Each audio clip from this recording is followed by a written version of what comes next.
Good afternoon.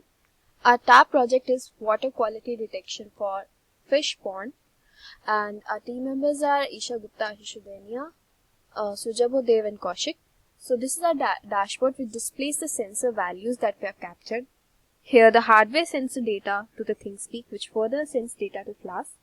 We have captured the data from Flask in form of JSON file, and which is now displayed on the screen using React.js framework. And these are the sensor values. By clicking on the check suitability button, we can check the suitability of the water. For here, it is good and fast growth of the fishes using that water. Now, we'll further explain the working of the project. So this is the code for fetching the sensor data from ThingSpeak to the Flask. From this API, we fetch the data from ThingSpeak to the Flask, and from there we convert all these values to JSON values.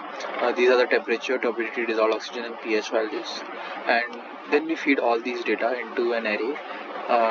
We make an array of it, and then we feed this array into our machine learning model, which is LightGBM. From there, we predict if the water is suitable for fish growth or not, and then give it a value prediction. So basically our model is trained over 6 features, which is temperature, turbidity, dissolved oxygen, pH, ammonia and nitrate. These features are passed onto a 2D matrix and is loaded over the model to have the predicted index, which is then passed over this dictionary to have the prediction. Now in the backend we are hosting two routes, which is get and prediction. In the get route, we are sending all the recorded data to the front end side to display it on the first page. Now for the second page we are having this prediction route where we are sending the prediction as well as we are storing all the received data including the prediction into a SQL database. You can see the SQL database which is maintained over here.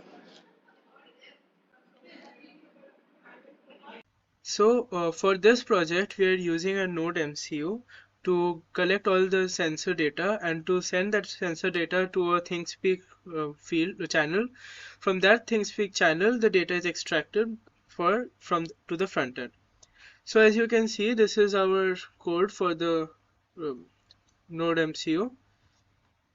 We are using a Node MCU along with the DHT11 sensor. The rest of the sensors are not provided to us. That is why we could not integrate them, and we are hard coding the values and sending it to the ThingSpeak.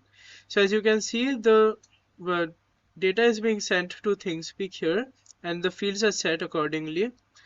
Here in the ThingSpeak, we can see that the data are being updated, and this data is then fetched to the front end and the database for prediction.